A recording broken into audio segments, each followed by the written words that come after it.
right, my next guest picked up a unanimous decision victory over Cody Gibson at Eagle FC 44. And of course, it is Ray Borg on the show. Ray, how are you? I'm doing great, man. Thanks for having me. Yeah, it's my pleasure. And I got to imagine you're doing great, especially after that performance. I just want to start with first, when you went to the judges, it was a pretty close fight. To me, it looked like you won rounds 2 and 3. How confident did you and your team feel? I don't think it was as close as what I don't think it was that close. I was, even Cody, you could see the look on Cody's face after the fight that we had won the fight. There was not really like a much debate on it, especially after the turning point in the second round. But yeah, we were very confident that the fight was going to go our way. Was there anything that Cody did that surprised you in round 1? And what were some of the adjustments that Nick and your team wanted you to make into round 2 and 3?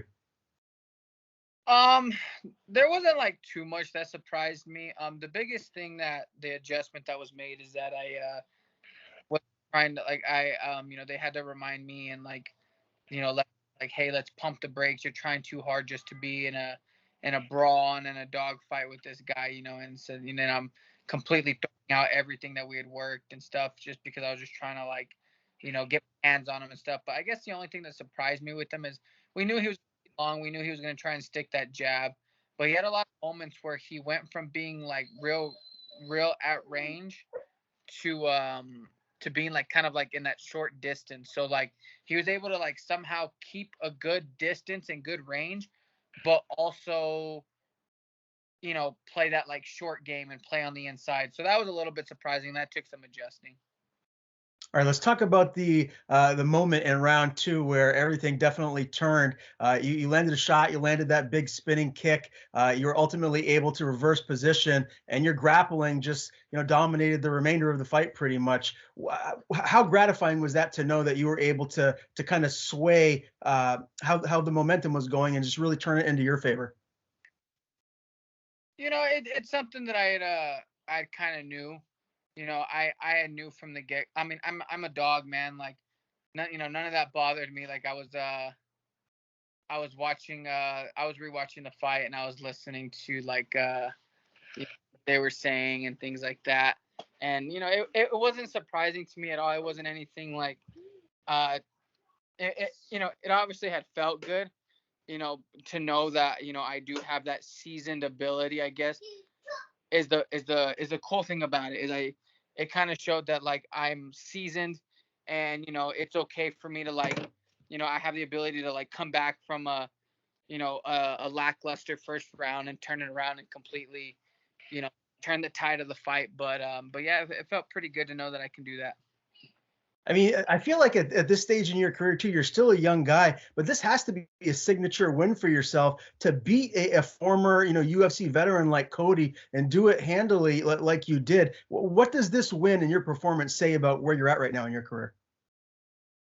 I mean, it says like like I said, it to me it just was another fight. Like I laughed at some of the commentary because of the way they were you know, like they were acting like I was just, some new guy in the game and I didn't know what I was doing, or if I haven't been to the top of the mountain and stuff like that. So like, honestly, for me, this wasn't my most signature win. It wasn't the biggest win of my career, but it was a good win. I'm not going to say it wasn't a good win. It was a good win. He had a name behind him. He had been in the UFC. Uh, Last one came against John Dodson. Um, for me right now in my career, um, I'm not looking too much the way I was. I'm not looking too much into each fight the way I was in the UFC. The UFC, each fight got me closer to the belt. Each fight got me higher in the rankings. Right now it's just about winning. So, that's how I look at each fight, is just winning the fight, and moving forward. So, there's not like the future is good, but it's still a little bit uncertain. At least with when I was in the UFC, it was certain that I was gonna obviously be in the UFC and move closer to the title as I wanted. So like I said, it's just about winning right now. That's all it is. Was this just a one fight deal with Eagle FC, or did you sign a multi-fight contract? No, I signed a multi-fight contract, so I'll be with them for for the time being. They're a great promotion. They did a really good job. So I'm really happy to actually be with them. How many more fights do you have on your deal? Right now I have two. So two more. Okay, that's great. And fighting for the promotion here for the first time, obviously, it's getting a lot of buzz. It's owned by Habib, so obviously a big name right there in the combat sports game. What was it like competing for the event, and just how did you feel about just the whole show in general?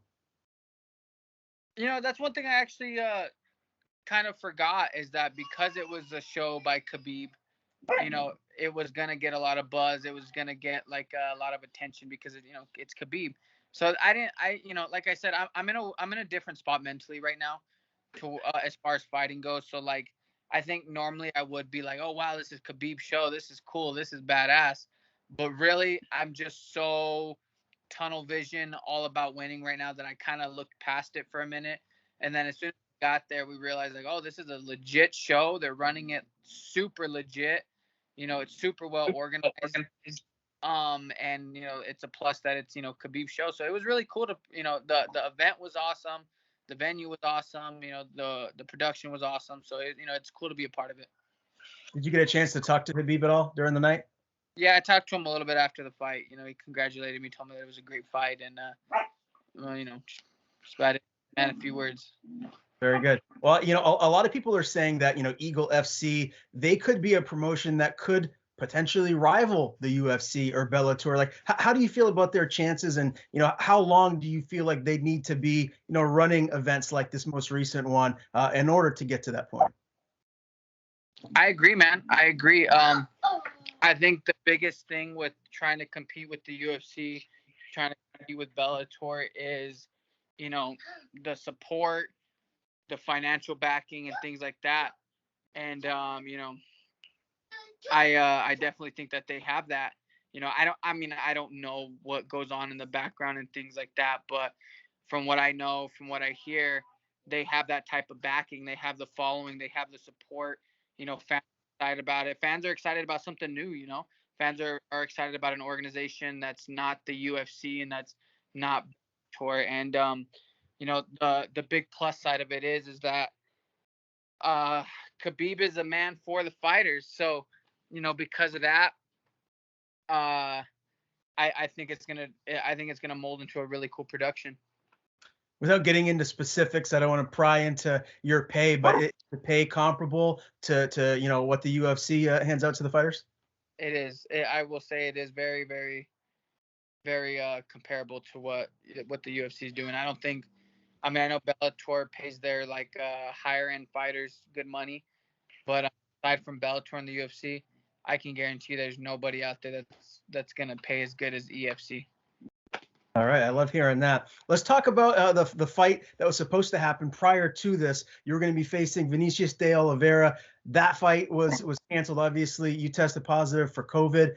How frustrating was that to have that fight fall through? And can you just tell me a little bit about what kind of symptoms and everything that you had experienced when you were diagnosed? Yeah, I it was definitely frustrating because I was just looking to keep my momentum going. But I'm a real big roll with the punches kind of guy. So I wasn't like extremely devastated. I knew that because of the circumstances, because it wasn't anything like an injury, it wasn't like bad weight cut or anything like that. Because it was a a very unfortunate circumstance. I knew that another opportunity or the same opportunity, whatever, was going to be okay. So it did suck to not be able to not get to fight, but at the same time, it was a blessing in disguise. I'm really happy about the deal that I signed with the UFC. But as far as symptoms, it was pretty shitty. I didn't get any lung issues or anything like that. I didn't have any shortness of breath. I didn't have that stuff, but I did have some pretty bad fever, some chills. Just like a pretty much a really bad flu. I had a lot of fatigue, a lot of vertigo. That was probably the hardest part. Is I had just an extreme amount of fatigue. Throughout the 7 days that I had it. So, but other than that, I recovered just fine, and I did well with it. But tell me what your I guess perfect scenario is moving forward. When would you like to fight again next? And if, give me like a time frame and maybe a potential opponent if possible. I don't know about a potential opponent. I don't really know where they're going with who's how it's gonna go, if they're gonna like intermingle, the Russia already, because EFC's already a little bit established in Russia. No, not everybody knows that, but they're a little established in Russia, and they do have a bantamweight champ, and they do have bantamweights and stuff. So I definitely think that it's kind of hard to pinpoint an opponent. I don't know who they're signing, if they're only signing people to one fight deals, but I would like to fight as soon as possible. I'd definitely like to fight on their next show. Even if it's in March. I'm healthy. I didn't have no injuries, so I know they're doing quite a few shows here in Miami. So when they're ready to put me back on, I'm ready to go as soon as possible. You feel like it would make sense for you to get a title shot in your next fight? Maybe it their champs still. I think maybe like their champ. Obviously, a lot of the Russians, all those Dagestan dudes are super good, super high level all the time. But I do know that their champ is a little bit he's not that experienced. He's only got like a 5-0 or a 6-0 record. So there's a chance that they might want to hold that off. But I'm not like I'm not really looking into titles right now. Like I said, like winning, winning, winning, winning. That's all I care about right now. So if they give me a title shot soon, that'd be great. Just start stacking up belts in different organizations, and see where it leads to. But I'm just ready for whatever. All right, I appreciate that answer. Definitely looking forward to seeing what is next for you, my man. Before I do let you go, I don't know if you're a football guy, but I wanted to get your Super Bowl prediction. Who do you see winning the big game? Oh man, I don't even know who's in the Super Bowl. I haven't paid attention to football in so long. I used to be a really big Steelers fan before I got into fighting, and then as soon as I started fighting, it all kind of for some reason just like all sports fizzled out. I was a big baseball fan, I was a big football fan, and then your all your time just gets so soaked up by MMA that it's hard to like be a fan of other sports. So and especially because of this fight camp, I was so busy with this fight camp. I don't even know who's in the Super Bowl, man. Okay, fair enough. I know you're a family man too, so that takes up a lot of your time. Ray, I appreciate you giving me a few minutes of your day. Again, Ray Borg beats Cody Gibson via UD at Eagle FC 44. Before I let you go, I want to give you the floor. Tell people where to follow you on social media. And if you have anyone to thank, the floor is yours. Yeah, big shout out to my sponsors, all my sponsors for this camp, CBD Warrior, Catalyst Coffee, all those guys. There's many, many more to name. My team, over at Jackson's Acoma, Nick Urso, Landon Venat, Rafael Freitas, all those guys. Big shout out to everybody who helped me make this a good fight, and we won.